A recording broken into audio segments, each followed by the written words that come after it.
Bom, pessoal, nessa aula nós vamos continuar falando sobre o Teorema de Tales, só que dessa vez a gente vai aplicar esse teorema em triângulos e em problemas que envolvem triângulos, ok? Primeiro a gente vai mostrar aqui, por que isso aqui é possível. Então a gente vai considerar aqui um triângulo, olha só, um triângulo ABC, cortado com uma linha paralela à minha base, essa semirreta DE, e a gente vai analisar o seguinte: para me trabalhar o Teorema de Tales, eu preciso ter retas paralelas cortadas por retas transversais. Mas percebam que isso aqui, ele ocorre no triângulo. Vejam só, a minha base, se a gente prolongar essa base, olha só, imaginar ela como uma reta, vejam só, eu tenho isso aqui na base. Essa linha que está cortando a base, eu vou imaginar ela como outra reta também. Olha só, uma reta passando aqui, ó. Olha ela aqui. E aqui em cima, nesse ponto A, eu posso imaginar também outra reta passando aqui, também paralela à nossa base, beleza? Então, olha só, eu já tenho aqui, três retas paralelas. E aí, eu vou pensar na lateral do triângulo como as retas transversais, porque percebam que aqui no ponto A é o ponto aonde as duas retas se tocam. E duas retas que se tocam em um ponto, eu chamo ela de retas transversais. Então, olha só, se eu prolongar também as minhas transversais, eu tenho isso aqui, ok? Posso prolongar aqui também e aqui também.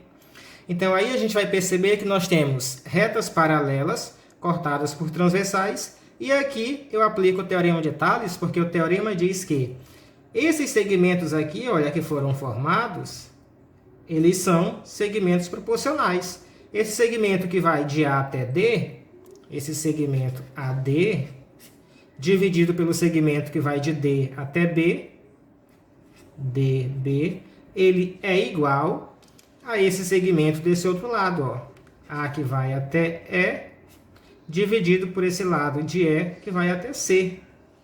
Beleza? Então aqui, eu estou aplicando o Teorema de Tales, certo? É o que a gente vai fazer na questão. Então agora, a gente já sabe, que o Teorema de Tales ele pode ser aplicado no triângulo. Eu vou montar as minhas razões, ok? Eu vou trabalhar sempre nas laterais, que são as minhas linhas transversais, Então eu tenho aqui, que esse lado é dividido por esse, é a minha primeira razão. Então eu tenho aqui, x sobre 15. E isso aqui é igual a essa razão do outro lado, 8 sobre 12. Ok? Então eu tenho aqui 8 sobre 12. A igualdade entre duas razões chamamos de proporção, beleza? E para resolver uma proporção, basta multiplicar cruzado, certo? Meio pelos extremos. Então eu tenho aqui, desse lado, x multiplica 12.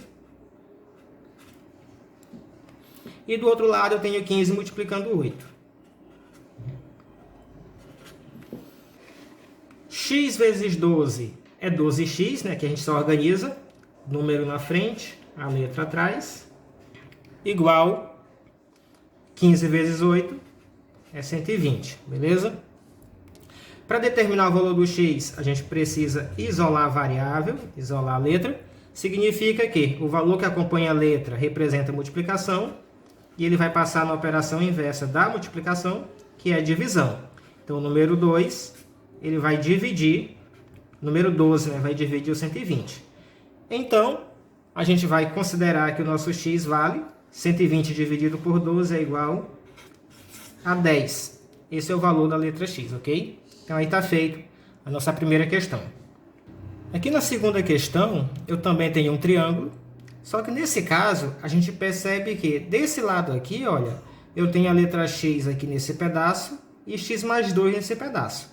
Eu preciso determinar, então, qual é o valor do x, para me saber qual é o valor desses lados nesse caso, beleza? Do outro lado, eu tenho aqui 9 e aqui eu tenho 12 representando esse pedacinho aqui.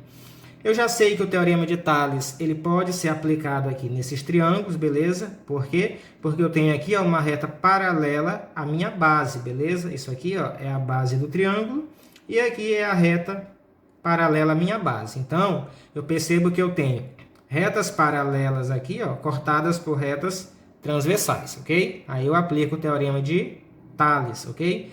E o teorema de Tales ele diz o seguinte, ó, quando eu tenho isso aqui, quando eu tenho essas retas cortadas, paralelas cortadas por transversais, esses pedaços aqui de segmentos, ó, eles são proporcionais a essas outras medidas. Então, aí eu vou montar a minha proporção, certo? Então, eu tenho aqui, ó, primeiro, x. Então, eu tenho aqui x sobre x mais 2, igual, do outro lado eu tenho 9 sobre 12, beleza? Proporção está montada, eu vou resolver multiplicando, né, meio pelos extremos, multiplicação cruzada aqui, ó, certo? Eu tenho aqui a igualdade. Desse lado aqui, ó, da minha esquerda da igualdade, eu vou fazer essa multiplicação. E olha só como ela é. É x mais 2 multiplicando 9, viu? Esse termo está multiplicando dois termos aqui, ó. Então, eu preciso colocar isso aqui no parêntese. Ok? Então, fica assim, ó. 9 multiplica, abre parêntese e eu coloco o x mais 2, ok? Aí vai significar isso aqui, ó. O 9 multiplica o x e o 9 multiplica o 2. Do outro lado, eu tenho o x multiplicando 12. Beleza? Próximo passo, resolver as multiplicações. Como é que eu faço essa multiplicação aqui, ó, desse número inteiro, esse número natural multiplicando parêntese? Aqui a gente aplica a propriedade distributiva, ok, da multiplicação em relação à soma.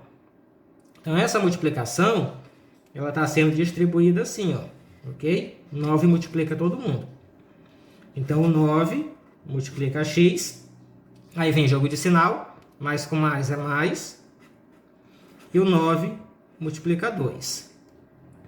Aqui do outro lado eu tenho x vezes 12, é 12x, beleza?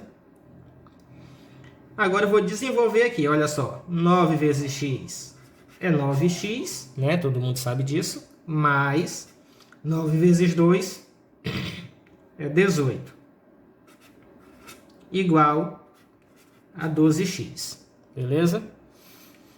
Agora vejam que eu tenho uma equação do primeiro grau, ok? Eu vou organizar a minha equação, de modo que do lado esquerdo vai ficar os termos que contêm letra, e do lado direito da igualdade, aquele termo que é só número. Então, aí eu preciso trabalhar esses valores. Quem estiver do lado errado, digamos assim, né, tem que passar para o lado certo. Olha só, eu vou colocar a igualdade aqui primeiro. Desse lado aqui à esquerda, é só os valores que tem letra. Então, olha só, como o 9x já está desse lado, ele permanece aqui, ó, 9x. Só que observando, a gente percebe que esse termo ele tem que estar desse lado, ok? Então, ele tem que passar para cá. Mas ele está antes da igualdade, ó. Para ele pular a igualdade, ele precisa trocar a operação, viu? Como aqui ele é positivo, ele tem que passar negativo, ok? Então, fica menos 12x, beleza? E aqui à minha direita, que são os números, eu percebo que só o número 18 que está no lugar errado, ele tem que passar para cá. E do mesmo modo, olha só, ele tem que inverter a operação, então ele tem que passar negativo. Menos 18. Resolvendo agora as adições, né, as subtrações, ok? 9 menos 12 vai dar 3 negativo, porque quando eu tenho uma operação com sinais diferentes, eu vou subtrair e conservar o sinal do número maior. O número maior é o 12 e ele é negativo. Então, o resultado é negativo. 9 menos 12 é 3 negativo. Menos 3x, ok? E do outro lado eu já tenho menos 18, ok? Agora percebam que para resolver o problema, né, a resolução do problema é o valor do x. Ó. Eu preciso isolar a letra x. Isolar o x é deixar apenas a letra x desse lado. E todo esse valor vai passar para lá. Ó. Então, aqui eu já tenho menos 18. E eu vou trazer o menos 3 para cá. Ó. Ok? Fazendo isso, eu deixo o x aqui positivo. Beleza? Porque aqui, olha, sempre a minha letra ela tem que ficar positiva, certo? E o meu resultado aqui, então? Qual é o resultado? Vai ser o resultado dessa divisão, viu? Percebam que aqui, ó, a gente tem uma divisão de números e de sinais, ok? Menos com menos, ó, o jogo de sinal. Menos com menos é mais, positivo. 18 dividido por 3 é 6. Ó. Então, esse é o valor do x. X vale 6. Então, voltando aqui para a questão, aqui, olha, o x é 6. E aqui, o valor desse lado é x mais 2. Como o x é 6, 6 mais 2 é 8. Então, esse lado aqui vale 8. Beleza? Então, aqui está resolvido o nosso problema.